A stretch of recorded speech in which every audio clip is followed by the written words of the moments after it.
You have to lose in life to actually understand what it feels like to win. What we learning? What we learning? Ayy, what we learning? What we learning? Ayy, what we learning? What we learning? Ayy, what we learning? What we learning? What's good, everybody? Welcome to another episode of What We Learning. Today I'm here with content creator and artist Ja. That boy got over 200,000 followers on TikTok. Big ups to you. Thank you. You're welcome. Still growing. Right. And your name on there is ATL Job, but I feel like even without the username, all of your content you put out is very like Atlanta.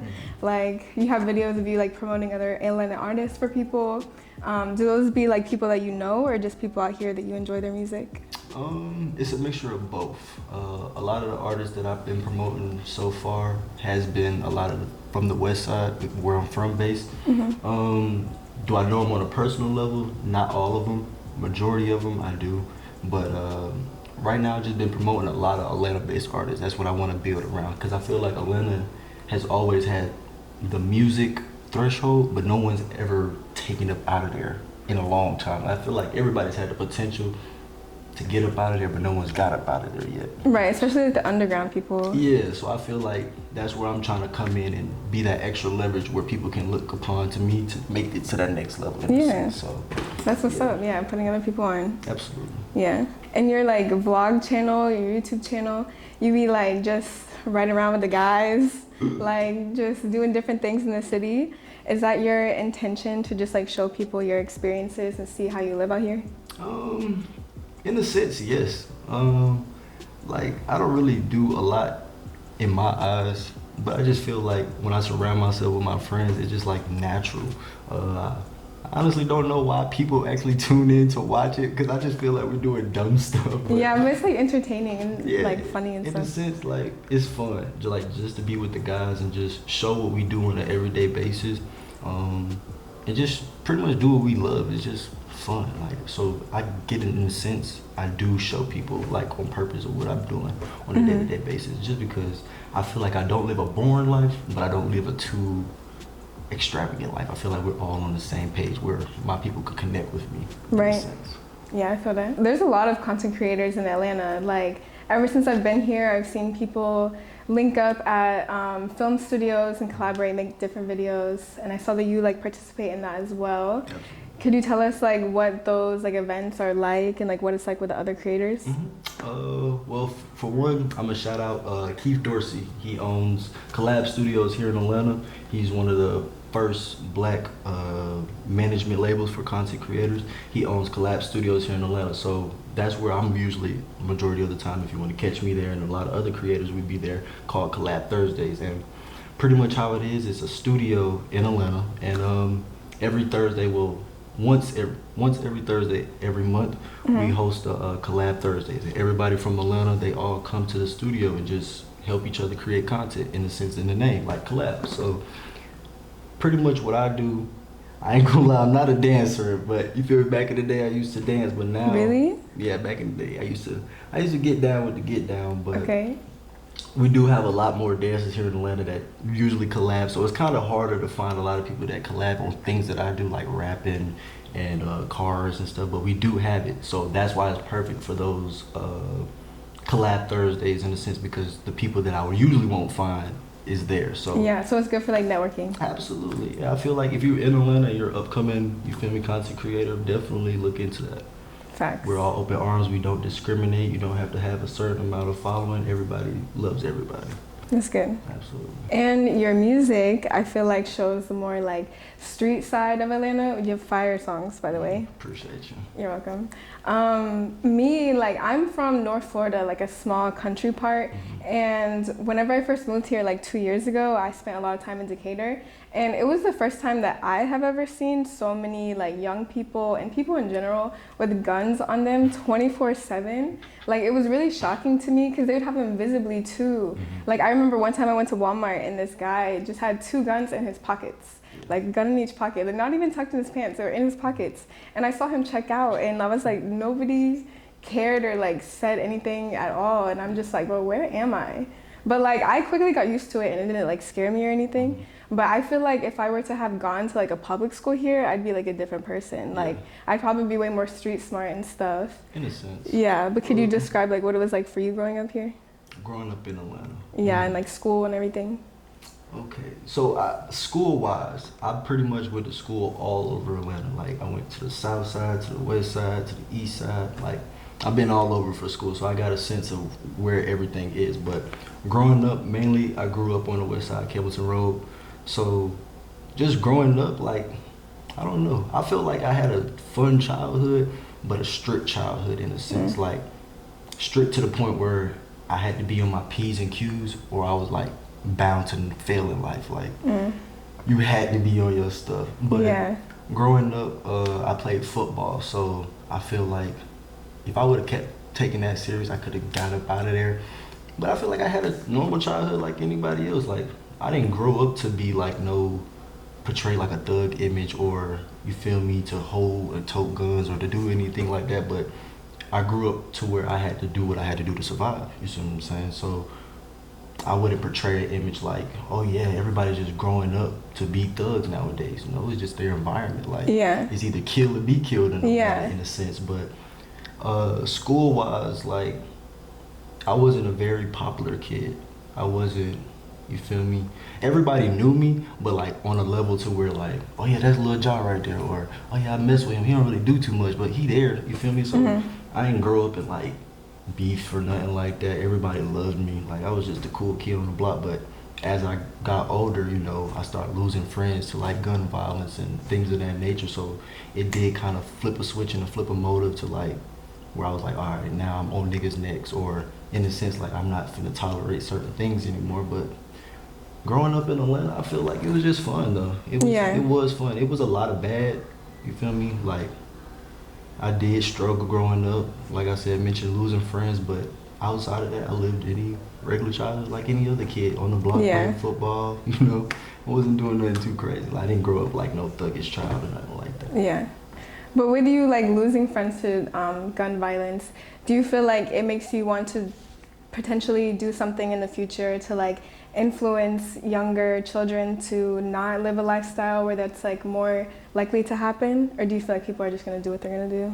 In a sense, we do all want to push the narrative of stop the gun violence, but we have to be realistic. Like guns is never gonna go anywhere. It's, you know, even if I come out my own mouth, it's never gonna stop. It's never gonna end. But what we can do to limit it is, you feel me, wait. Like, I feel like we should, not in a sense give a harsh punishment for people that get caught with them that's not supposed to have them. But I feel like in Atlanta, like growing up as a juvenile, when we got caught with guns, it was like a slap on the wrist. Like, it wasn't no big, you feel me? Unless it was like a murder weapon or something like that, out of the usual. But if you just got caught with a gun, it was usually like, you sat in there for like a month maybe, but it wasn't no harsh punishment for it. I feel like we came with a harsh punishment or something more strict. I feel like people would be more careful, like, to have guns in a sense. But because like I said, like I was like, bro, everybody has one like on them right now. in Atlanta, in a sense, you do have to keep one on you. So you just gotta, I don't know. It's almost like it's like an apple. Like, you ever had a bad apple, it just spoils the bunch. Like, just, you feel me? People see guns on one person and now everybody think like that's what you gotta do.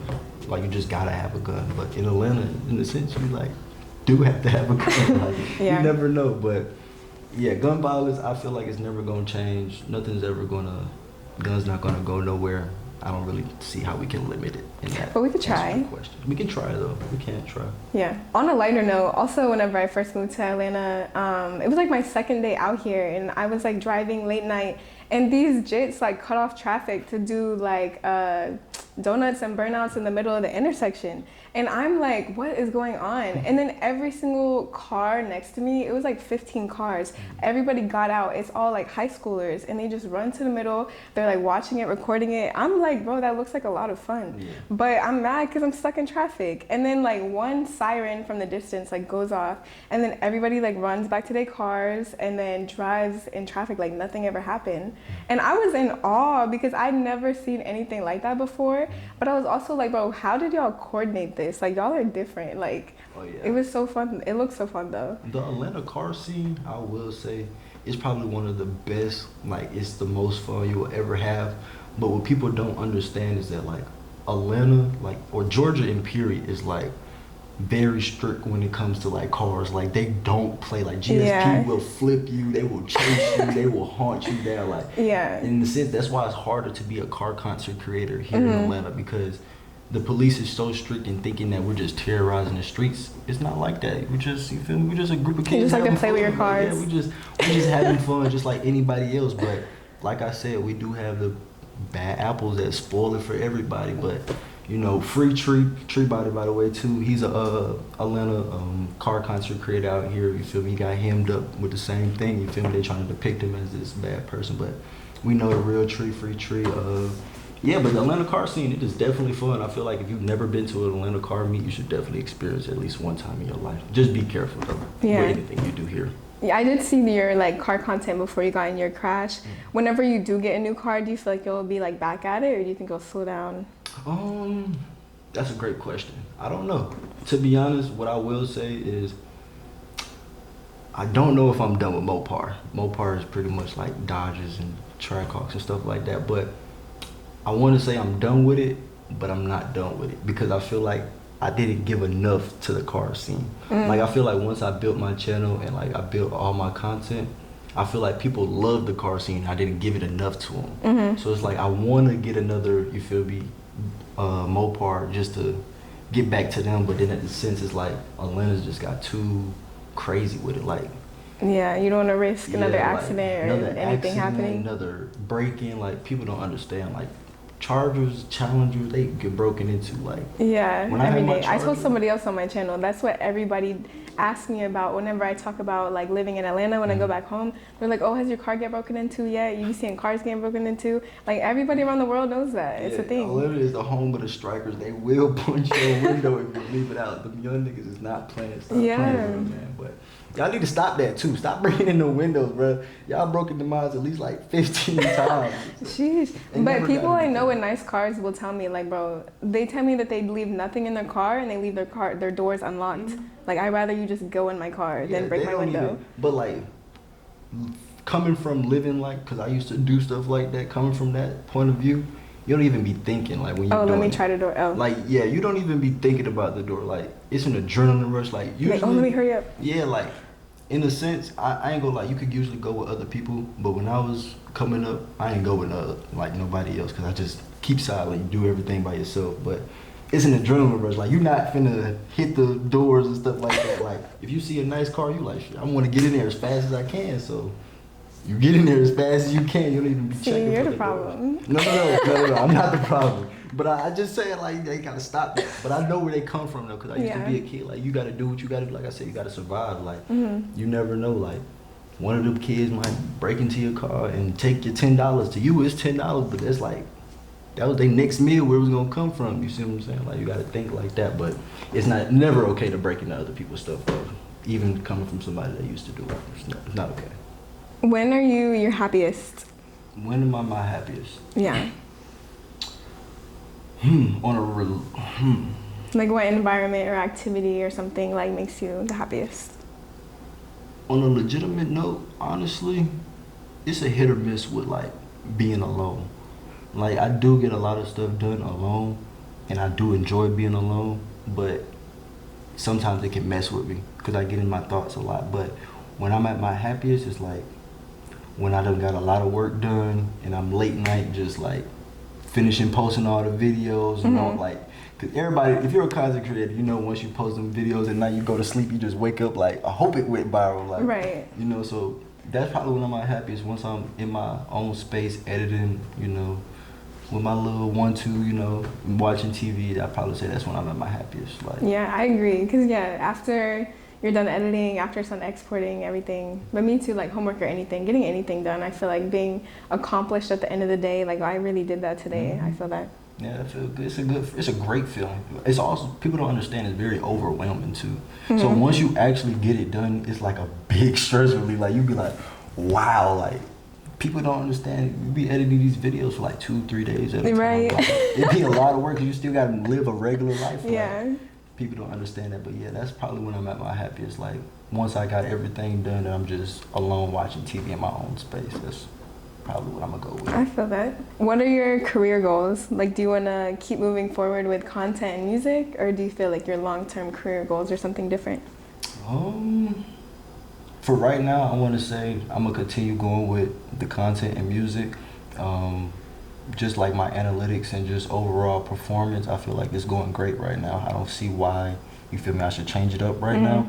But if something were to come up or something were to change where I can't do, you feel me, like content no more, you know, I don't really see myself doing anything else right now other than clocking back in like everybody else. Like if we keeping it a whole stack 50, like it's either this or nothing, you know.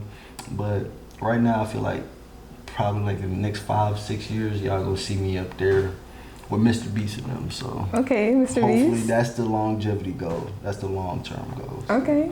The last question that I ask everybody on What We Learning is, what is an important life lesson that you've either learned recently or something you learned earlier on in life that's just stayed with you? That's a great question. Learning how to lose. You have to take L's in life. I used to not understand it. Like I used to hate losing, like with anything, like losing a basketball game, losing friends, losing, you feel me, anything. I just hated losing, but you have to lose in life to actually understand what it feels like to win. So in a sense, like you just have to understand losing. Like you're gonna lose in life. Not everything you're gonna win. Not everything's gonna go your way, but it's about how you bounce back from it. Like if you bounce back and come up with a term or a goal to fulfill that L, that's the bigger lesson. You gotta learn how to do that first. So pretty much what I learned is you gotta learn how to lose. Yeah.